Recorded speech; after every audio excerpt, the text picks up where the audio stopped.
Bonjour à tous et bienvenue dans ce nouveau tutoriel. J'ai trouvé un petit bijou, une petite pépite, voilà, par hasard, sur internet. Ça s'appelle Photopea ou Photopea, à mon avis, on doit dire Photopea.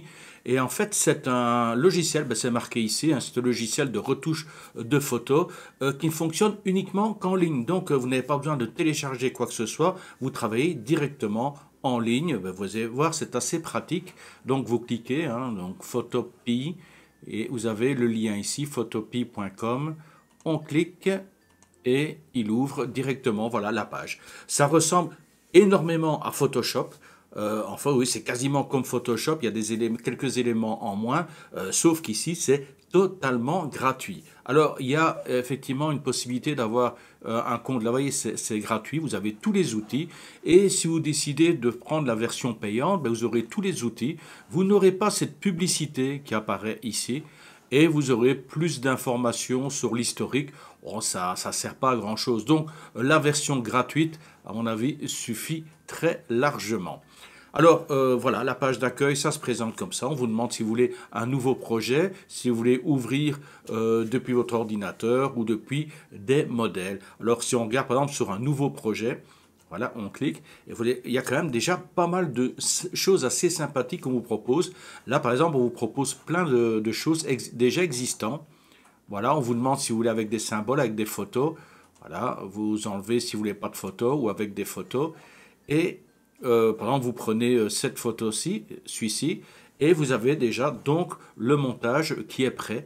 Regardez ici, vous avez les calques avec ici cette partie-là. Je vais voir si je peux remonter un petit peu. Moi, c'est pas tellement grave.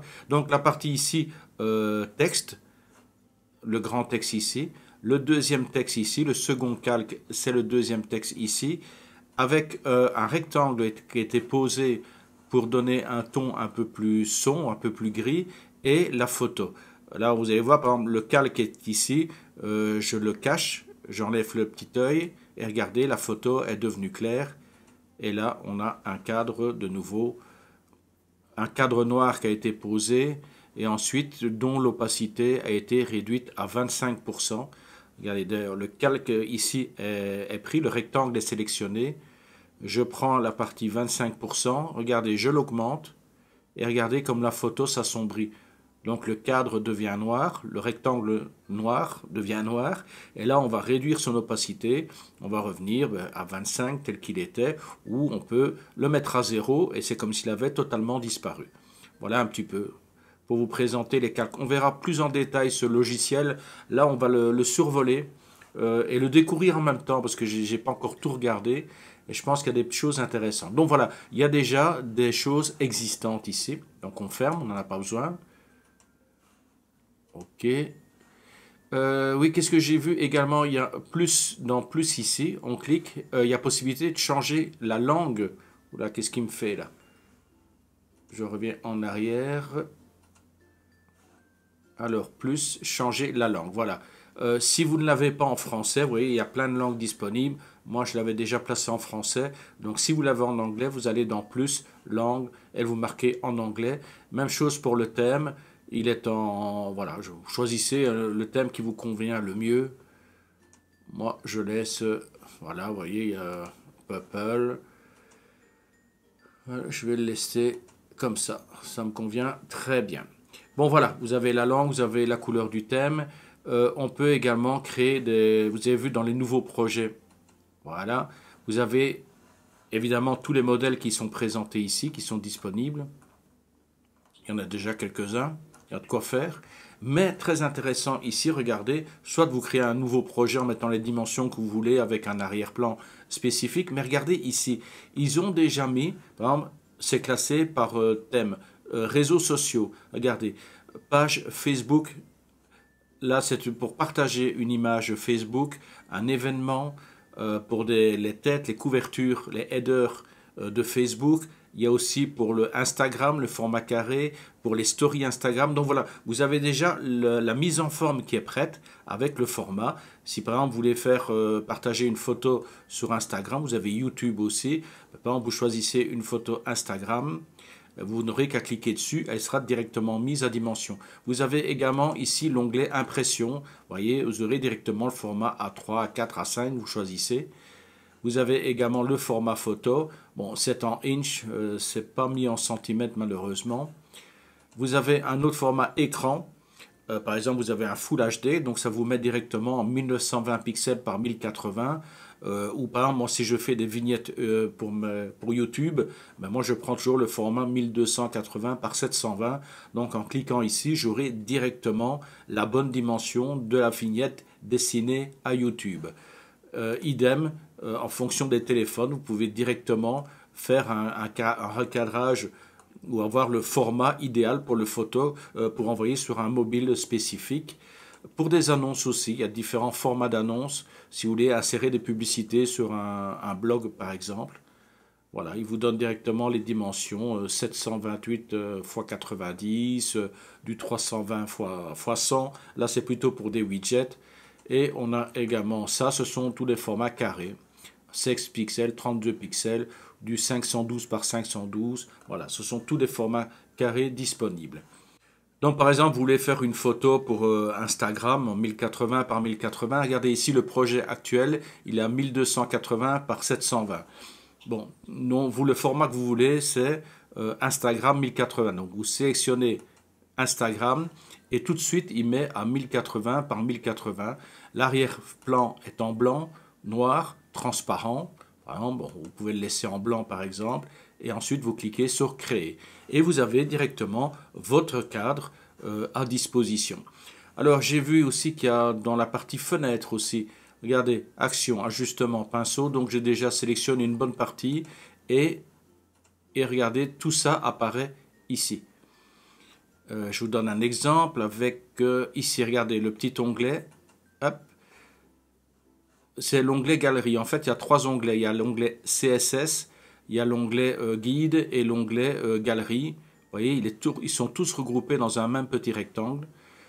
Et voilà, guide, il est là, CSS, il est là. Voilà. Et dans galerie, voilà, il y a des photos à disposition. Donc, par exemple, je sélectionne cette photo et voilà, elle est placée automatiquement. Donc, je reclique ici, hop, ça referme la fenêtre. Et j'ai ma photo qui est sélectionnée, qui s'adapte, enfin pas qui n'est pas adaptée.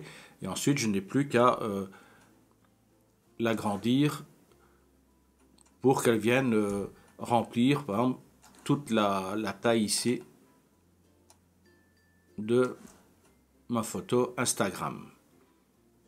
Voilà, par exemple, c'est une solution. Hein, là, je dis, je découvre en même temps que vous, donc on fait juste, regardez ici, un outil rectangle aussi, qui est assez sympa.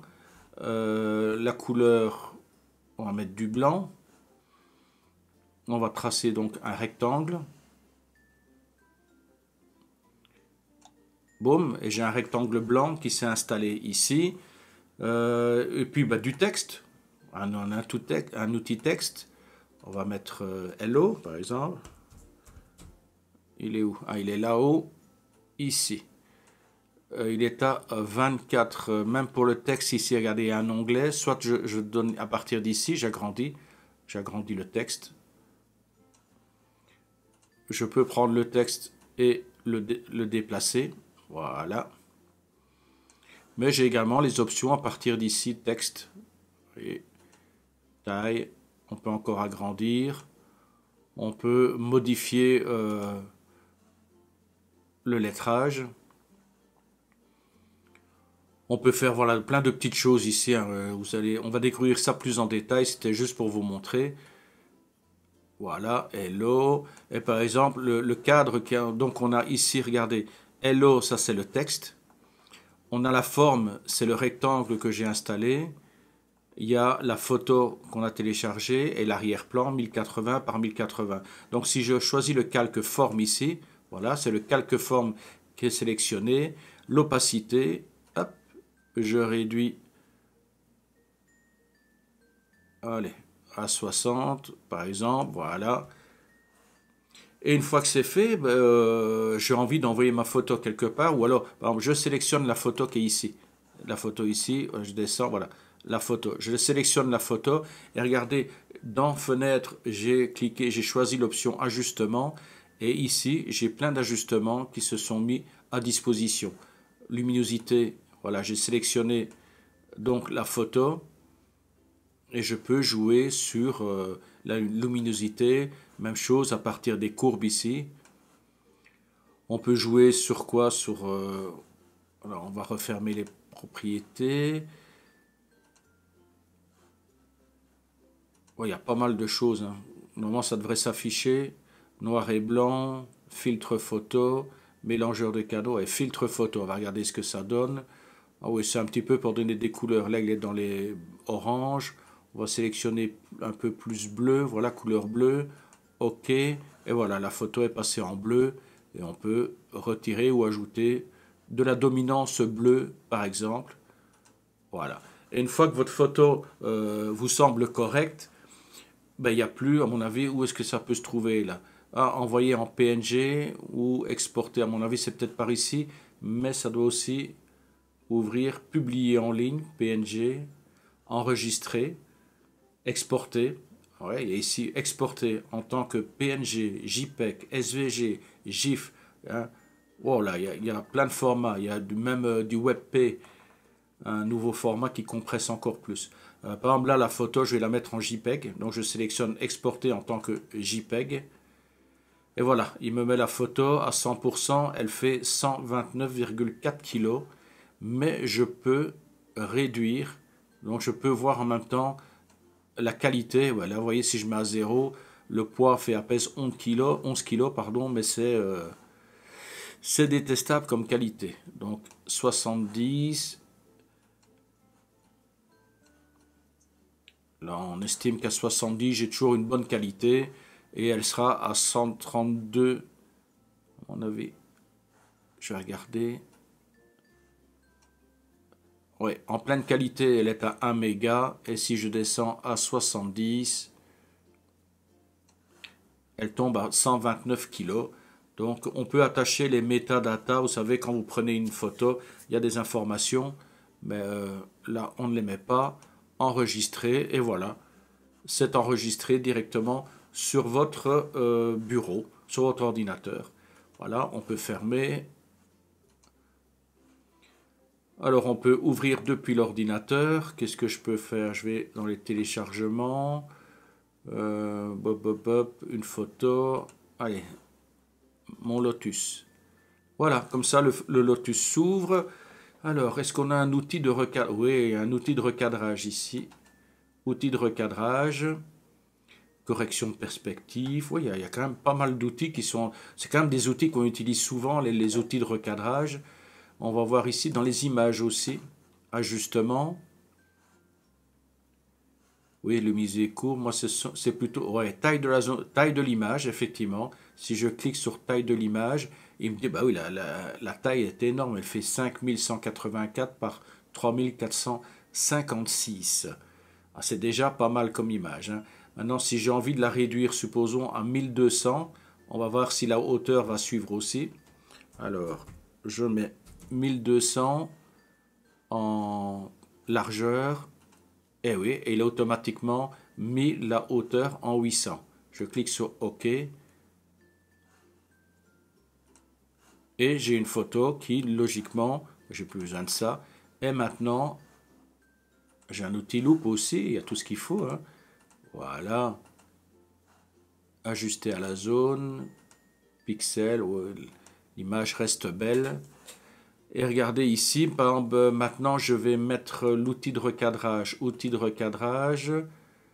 Qu'est-ce qu'il me propose? Libre.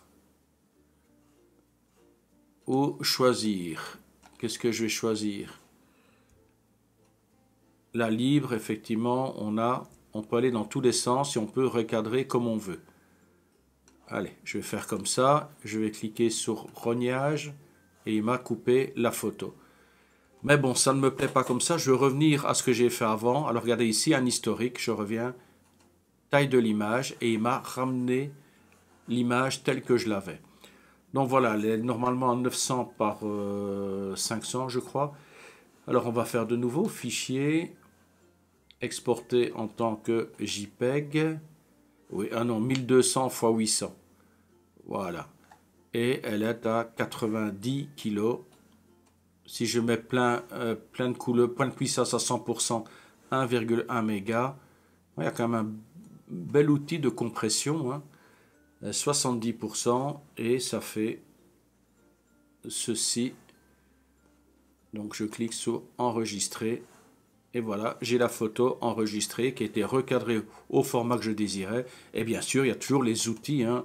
N'oublions pas les outils pour améliorer la photo si c'est nécessaire. Et il y a quand même pas mal d'outils qu'on va découvrir parce que là, il me semble qu'il y en a quand même pas mal. Donc, mine de rien, cet outil gratuit, donc ça, je n'ai plus besoin. Hop, je clique ici. Donc, qu'est-ce qu'il y a? On a les outils traditionnel, on va jeter un petit coup d'œil en sélection rectangle. Ça, c'est les lassos, enfin tous les baguettes magiques pour faire des sélections. Ça, c'est pour les recadrages. Ça, c'est pour faire des collages, des corrections. On a le pinceau aussi. Ouais, le pinceau ici. Ça peut être intéressant lorsqu'on doit effacer. Là, il me semble, regardez ici, j'ai un outil pinceau. Je clique dessus. Et voilà, la forme du pinceau. Donc, par exemple, ici, j'ai mon pinceau qui est à... Regardez le petit rond. Allez, on va augmenter. Ah ben oui, on a déjà un exemple ici. Là, je le monte à 41. Et regardez dans l'image, on voit bien... Vous voyez le cercle, hein. Et dans l'image, on voit comment il a grandi ou qu'il rétrécit. Voilà, l'angle, la rondeur, hein, il y a un exemple ici qui est donné. Voilà. La forme change, la dureté, effectivement, plus on va réduire la dureté et plus il y aura des flous autour du pinceau. Et il y a également un espacement. Voilà. Voilà, comme ça donne une bonne idée. Dynamique de la forme, je ne sais pas très bien ce que c'est. Il faudra que j'étudie ça. La diffusion. Il y a l'air d'avoir quand même pas mal d'options, hein.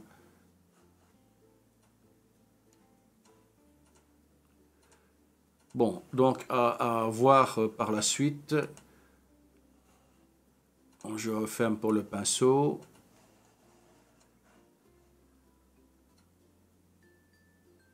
Il est dans quoi? Lisser, outil pinceau. Là, je vois pas très bien où il peut y avoir de la couleur.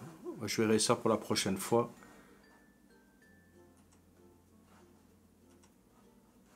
Ok. Je vais chercher. Alors ici, on a des outils de dégradé.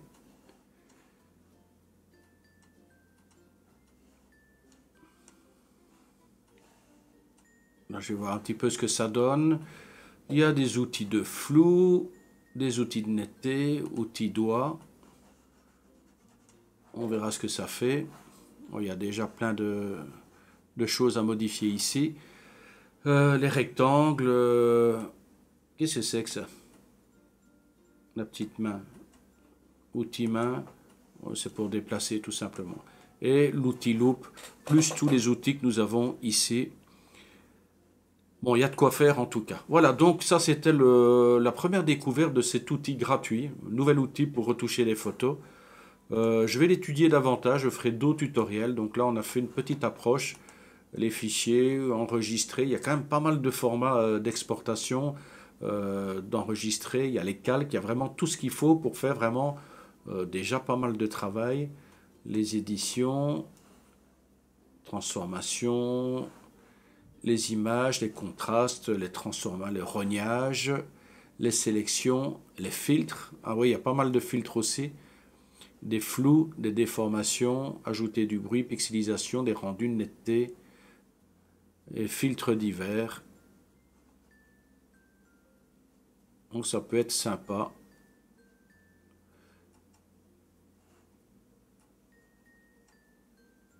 À mon avis, il y a aussi du temps de calcul nécessaire.